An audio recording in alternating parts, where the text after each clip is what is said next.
Assalamu alaikum. This is the osteology of second cervical vertebra, which is again another atypical vertebra, and this is also known as axis. Now we're going to study this in three components. This is the body, which is attached to dents. Secondly, we'll study the articular processes, and thirdly, we'll look at the lamina, which is forming the spine then. So this second cervical vertebra, superiorly it is atypical, whereas inferiorly it is typical.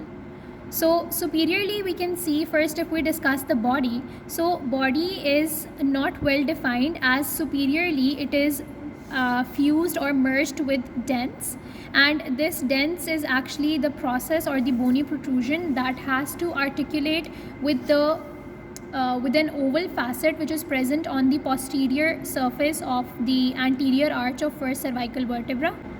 So then we have this inferior surface of body. Inferior surface of body has this very prominent anterior margin which is directed downwards. So you can see here. So this is this anterior margin which is directed downwards.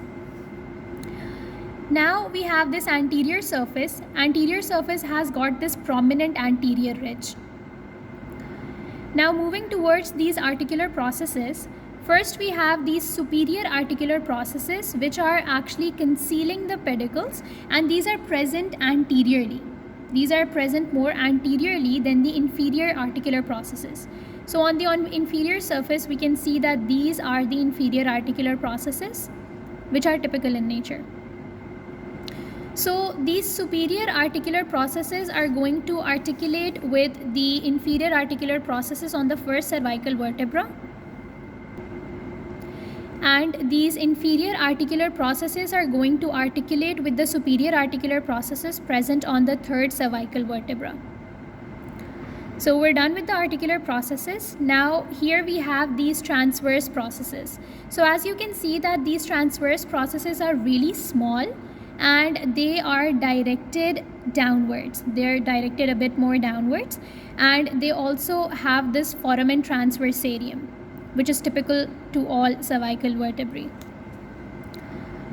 So then we have these are the lamina, and these lamina join to form this spine. Lamina are thick and the spine is large, thick and very strong, and this is also bifid, and when it becomes bifid at the end, it actually ends in two roughened tubercles. And if we see the spine from inferior surface, we can see that the spine is highly grooved.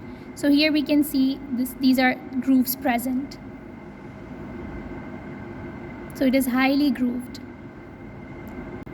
So when this dents articulates with this oval facet on atlas, we can see that the posterior surface of dents is grooved, and this groove is actually for the transverse ligament of atlas. So this transverse ligament of atlas is going to attach between these roughened medial tubercles on the atlas bone.